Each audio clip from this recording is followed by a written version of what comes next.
এই যে সিফারার আর কোরআন শরীফ গালায় যেগুলো আল্লাহর দেওয়া আছে আয়াত সূরা, তার বুকে যদি একটু কোনো ইসলামের অনুভূতি থাকতো তাহলে কিন্তু সে কাজটা করতে পারতো না।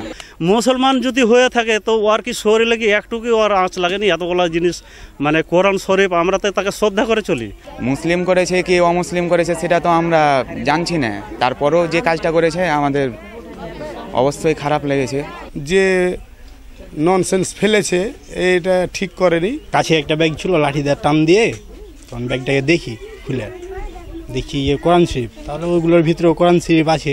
আমরা গিয়ে দেখি যে অনেকগুলো ব্যাগ পড়ে আছে, প্রায় 8টা থেকে 10টা ব্যাগ, এবং সবগুলোর মধ্যেই কোরআন শরীফ ছিল। যারাই বা যে করেছে খুব মানে একটা ইসলাম বা কোরআনকে একটা লাঞ্ছনা করার জন্য, হেই করার জন্য আর কি, তো এটা খুব দুঃখজনক। এই যে সিফারার আর কোরআন শরীফ গালায় যেগুলো আল্লাহর দেওয়া আছে আয়াত সূরা, তার বুকে যদি একটু কোনো ইসলামের অনুভূতি থাকতো তাহলে কিন্তু সে কাজটা করতে পারতো না।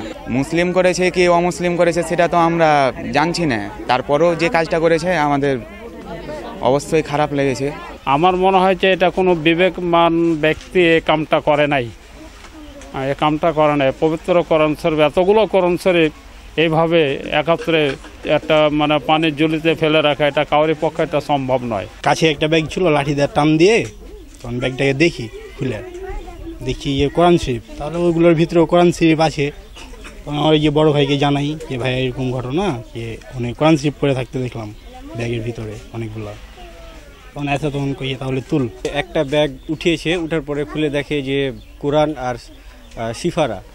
তারপরে তখন বিষয়টা আমাদের জানাই এসে, আমরা গিয়ে দেখি যে অনেকগুলো ব্যাগ পড়ে আছে, প্রায় 8টা থেকে 10টা ব্যাগ, এবং সবগুলোর মধ্যেই কোরআন শরীফ ছিল। কোরআন শরীফ বলে পুকুরে ফেলাই দিয়েছে ডাস্টবিনের মধ্যে, এটা তো এটা আসলে ঠিক না ফেলা। কোরআন শরীফটা এটা আমাদের মুসলমানদের ভালো জিনিস, এটা পড়ার জন্য।